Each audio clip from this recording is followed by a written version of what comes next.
Welcome back to another episode of True Crime Untold Cases. I'm your host, Harper Quinn. In May 2011, a mother checked her 6-year-old son out of his Illinois elementary school, telling staff there was a family emergency.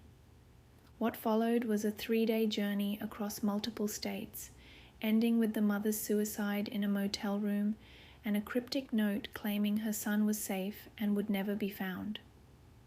12 years later, the disappearance of Timmothy Pitzen remains one of America's most baffling missing persons cases. Was this the final act of a troubled mother, or did she really place her beloved son with people who would keep him safe forever? Tonight, we'll unravel the timeline of those fateful 3 days and explore the clues that continue to mystify investigators to this day. On the morning of May 11, 2011, 6-year-old Timmothy Pitzen arrived at Greenman Elementary School in Aurora, Illinois, just like any other day. His father, Jim Pitzen, dropped him off at school, gave him a hug, and told him, "I love you, buddy," before watching his son run into the building. Neither Jim nor anyone else could have known that this would be the last time they would see Timothy. At approximately 8:30 a.m. that same morning, Timothy's mother, Amy Fry Pitzen, arrived at the school. She told administrators she needed to take her son due to a family emergency. Security footage from the school showed Amy signing her son out, and Timothy walking alongside her, carrying his Spider-Man backpack. The young boy appeared to be in good spirits, showing no signs of distress. What followed was a 3-day journey across several states, a journey that would end with Amy's death and Timothy's disappearance, creating one of the most perplexing missing persons cases in recent American history. The first indication that something was amiss came when Jim Pitzen attempted to pick up his son from school that afternoon. Upon learning that Amy had already taken Timothy, Jim tried calling his wife's cell phone repeatedly, but his calls went straight to voicemail. Initially, he wasn't overly concerned. Amy had experienced mental health challenges in the past, but she had always been a loving and devoted mother to Timothy. As police would later piece together through credit card records, surveillance footage, and witness accounts, Amy and Timothy's journey began with a trip to the Brookfield Zoo near Chicago. They then headed northwest, checking into the Key Lime Cove Resort in Gurnee, Illinois. A security camera captured them walking through the indoor water park, Timothy trailing behind his mother, both of them appearing to be enjoying themselves. The following day, May 12th, mother and son traveled even further, arriving at the Kalahari Resort in Wisconsin Dells, Wisconsin. This massive water park and resort would be their last confirmed location together. Footage from the resort showed them checking out on the morning of May 13th, with Timothy appearing healthy and happy, wearing shorts and carrying a toy truck. What makes this case particularly haunting is that during these 3 days, Amy made several calls to family members, including one to her mother. She assured them that she and Timothy were fine, saying they were simply on a short vacation. Her mother would later recall that nothing seemed out of the ordinary during their conversation. Amy's voice was calm, and she even put Timothy on the phone, who chatted excitedly about the water parks they'd visited. But something changed dramatically after they left the Kalahari Resort.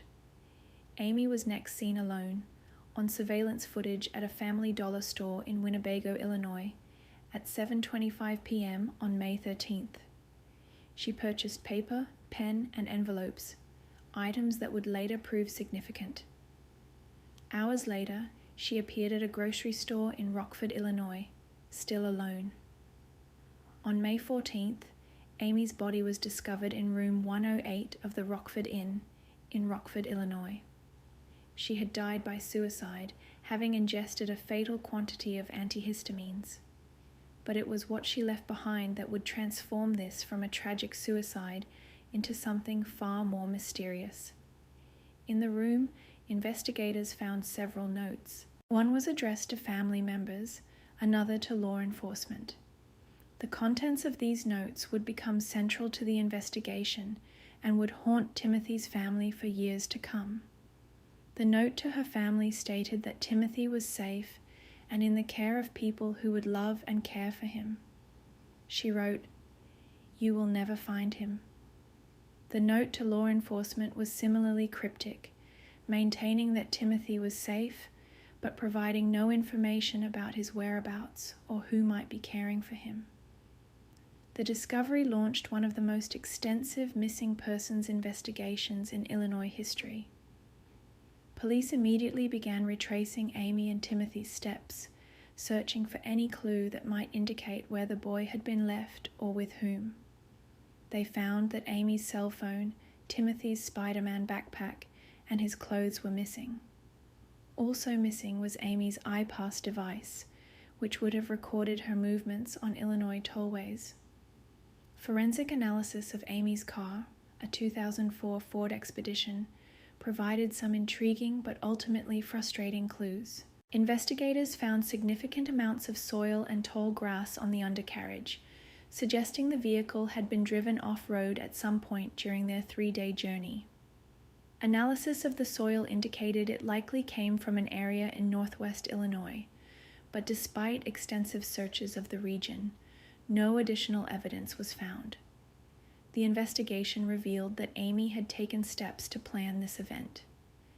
In the days before checking Timothy out of school, she had made 2 trips to the area where she would eventually be found dead, though the purpose of these trips remains unknown.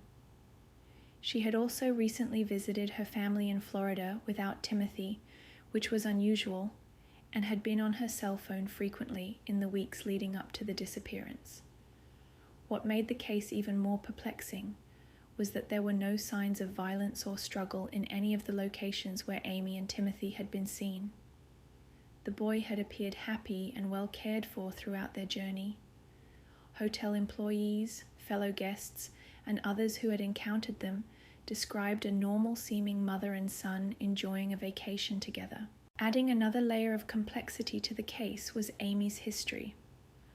While she had dealt with depression and had attempted suicide once before, those who knew her described her as an attentive and loving mother who adored her son. She had no history of violence or abuse, and by all accounts, her relationship with Timothy was warm and nurturing. This made her actions even more difficult to understand. Why would a mother who clearly loved her child orchestrate such an elaborate disappearance? The investigation would soon reveal that Amy had made several stops at various businesses along their route, but determining exactly where Timothy might have been handed off to someone else proved impossible. Surveillance footage from various locations showed them together until Wisconsin Dells, but after that, the trail went cold. The gap between their last sighting together and Amy's appearance alone in Winnebago became the critical time frame that investigators focused on. But despite years of investigation, this period remains a mystery. As the days turned into weeks and weeks into months, investigators pursued hundreds of leads. They interviewed family members, friends, and acquaintances of Amy, looking for any connection that might explain who could be caring for Timothy. They examined her computer and phone records, searching for communications that might provide clues. But each lead seemed to result in another dead end. The investigation took a particularly intense turn when forensic analysis of Timothy's car seat revealed traces of his blood. However, investigators soon determined that this blood came from a minor nosebleed Timothy had suffered in 2008, providing no new insights into his disappearance. Every potential piece of evidence seemed to lead to similar disappointments. Jim Pitzen, Timothy's father, worked tirelessly with investigators, providing every detail he could remember about his wife's behavior in the weeks leading up to the disappearance. He recalled that Amy had seemed more distant than usual, but nothing that had triggered serious concern. The couple had experienced some marital difficulties, but nothing out of the ordinary. Jim would later say in interviews, "I always thought she would take care of him. That was her job, to take care of him." Alana Anderson, Amy's mother, provided investigators with crucial insights into her daughter's state of mind. She revealed that Amy had suffered from depression throughout her adult life and had experienced periods of significant emotional turmoil. However, she emphasized that Amy's love for Timothy had always been constant and unwavering. She was protective of him to a fault, Alana would tell investigators. Whatever she did, she would have believed she was protecting him. The investigation also revealed that Amy had made several unusual purchases in the weeks before the disappearance. She had bought children's clothes that were too big for Timothy, suggesting she might have been planning for his future. She had also withdrawn several $1,000s from her bank account, money that has never been accounted for. By 2012, investigators had developed several theories about what might have happened to Timothy. One possibility was that Amy had indeed arranged for someone to care for him, perhaps through connections that remained unknown to her family and friends. Another theory suggested that she might have harmed him before taking her own life, though this seemed at odds with both the physical evidence and Amy's obvious love for her son. The case took on new dimensions as age progression photos of Timothy were released, showing what he might look like as he grew older. These images were widely distributed across the country, leading to hundreds of tips and possible sightings. Each one was thoroughly investigated, but none led to Timothy. In 2014, 3 years after Timothy's disappearance, investigators employed new technology to analyze the soil samples found on Amy's car. This analysis narrowed down the possible locations where the vehicle had been driven off-road, but extensive searches of these areas yielded no new evidence. The soil matched a region along Route 78 in northwestern Illinois, but the area was vast, encompassing hundreds of square miles. One of the most promising leads came in 2015 when a woman in Florida reported seeing a boy matching Timothy's age-progressed photo at a garage sale. The tip seemed credible because the boy she described had the same distinctive features as Timothy, including a small birthmark on his shoulder. However, after an intensive investigation, this too proved to be another dead end. The case gained national attention again in 2019, when a young man in Newport, Kentucky, claimed to be Timmothy Pitzen. He told police he had escaped from 2 kidnappers who had held him for years in a Red Roof Inn. The news sent shockwaves through the community and gave Timothy's family a brief moment of hope. However, DNA testing quickly revealed that the person was actually Brian Michael Reaney, a 23-year-old man with a history of making false claims. The Reaney incident, while devastating for Timothy's family, did serve to renew public interest in the case. It led to a fresh round of tips and a re-examination of existing evidence. Investigators used advanced DNA testing methods to analyze items from Amy's car and the hotel rooms where she and Timothy had stayed, but no new leads emerged. One aspect of the case that continues to intrigue investigators is Amy's careful planning. She had clearly thought through many details of their journey, including choosing locations where they would be seen together on camera, appearing happy and normal. This suggests that whatever happened to Timothy was not a spontaneous decision, but part of a carefully orchestrated plan. The FBI's Behavioral Analysis Unit, which reviewed the case, noted that Amy's actions were unusual for a parent planning to harm their child. Most cases involving parental harm show signs of deteriorating mental state and erratic behavior in the days leading up to the incident. Amy, by contrast, remained calm and methodical throughout their journey. James Pitzen has never given up hope of finding his son. In recent interviews, he has said, "I know he's out there. I know he's somewhere. It's just a matter of finding him." He maintains a room in his house for Timothy, occasionally buying new toys and clothes in larger sizes, waiting for the day his son might return. law enforcement agencies continue to receive and investigate tips about Timothy's whereabouts. The National Center for Missing and Exploited Children regularly updates his age progression photos, showing what he might look like as he grows older.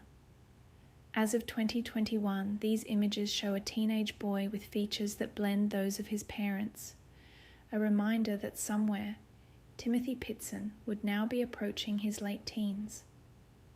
The case has become a source of study for law enforcement agencies and criminal behavior analysts, who point to it as an example of how modern technology, while providing numerous investigative tools, cannot always solve every mystery. Despite cell phone records, surveillance cameras, credit card trails, and forensic evidence, the critical period when Timothy disappeared remains shrouded in mystery. The case has also sparked important discussions in law enforcement circles about the handling of missing children cases where a parent's suicide is involved.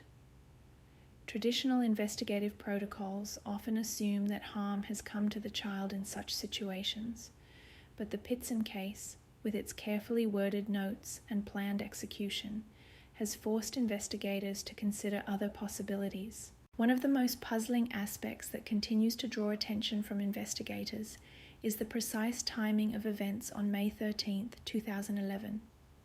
There is approximately a 2-hour window between when Amy and Timothy were last seen together at the Kalahari Resort and when Amy appeared alone at the Family Dollar store. Given the distances involved and the rural nature of the area, investigators believe this was when Timothy was transferred to whoever Amy had arranged to care for him, if her notes were indeed truthful. Forensic psychiatrists who have studied the case note that Amy's final actions show a remarkable level of clarity and purpose. Dr. Elizabeth Rosen, who reviewed the case files in 2018, observed that the level of detail in her planning, combined with her careful efforts to show Timothy happy and well on security cameras, suggests someone who was acting with specific intent rather than in the grip of a mental health crisis. The investigation has also focused on Amy's internet activity in the months before the disappearance. While most of her online searches were deleted, investigators were able to recover fragments showing she had researched topics related to children's medications and cellular phone tracking. However, they found no evidence of communication with anyone who might have taken Timothy.